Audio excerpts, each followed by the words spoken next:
अस्सलामुअलैकुम वरहमतुल्लाहि वबरकातुहू। आप देख रहे हैं मेरा यूट्यूब चैनल कारी मोहम्मद अयूब ख़ान। आज का सवाल एक दोस्त ने पूछा है कि अगर फ़र्ज़ों की पहली 2 रकत में सूरत फ़ातिहा या उसके साथ कोई एक रकत में सूरत मिलाना भूल गए तो उसकी नमाज सजदा साहब से हो जाएगी या इआदा ज़रूरी है। इआदा कहते हैं दोबारा पढ़ने को, लौटाने को।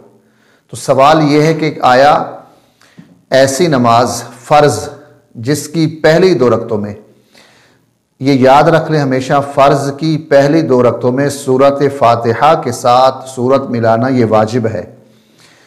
फ़र्ज़ की पहली 2 रकतों में सूरत फ़ातिहा के साथ सूरत मिलाना वाजिब है।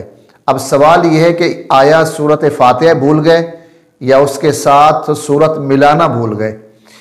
तो मेरे भाई, अगर सूरत फ़ातिहा भूल गए या सूरत मिलाना भूल गए तो दोनों सूरतों में अगर याद आ गया कि मैंने सूरत फ़ातिहा पढ़ी है, उसके साथ सूरत नहीं मिलाई, तो सजदा साहब से वो नमाज जो है उसकी तलाफ़ी है, यानी वो नमाज हो जाएगी। और अगर आखिरी 2 रकतों में सूरत फ़ातिहा नहीं पढ़ी तो उसमें कोई हर्ज नहीं है, वो आपकी नमाज सजदा साहब की भी उसमें ज़रूरत नहीं है और वो नमाज भी हो जाएगी, वो वाजिबुल इआदा भी नहीं होगी। हाँ, अगर पहली 2 रकतों में सूरत फ़ातिहा के बाद सूरत नहीं मिलाई या सूरत फ़ातिहा ही नहीं पढ़ी तो इसके लिए आपकी जो नमाज है वो सजदा साहब से पूरी हो जाएगी, नमाज ठीक हो जाएगी।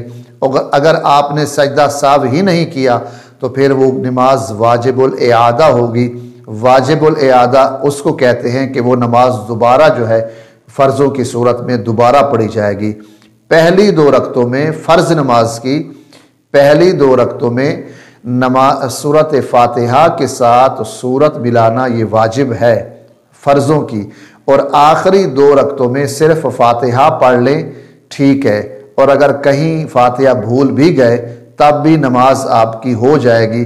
मगर पहली 2 रकतों में अगर फ़ातिहा नहीं पढ़ी, एक में भी नहीं पढ़ी, तो फिर आपकी वो नमाज जो है वो सजदा साहब से ठीक हो जाएगी। अगर सजदा साहब भी नहीं किया, वो भी भूल गए, तो फिर दोबारा आपको नमाज पढ़ना होगी।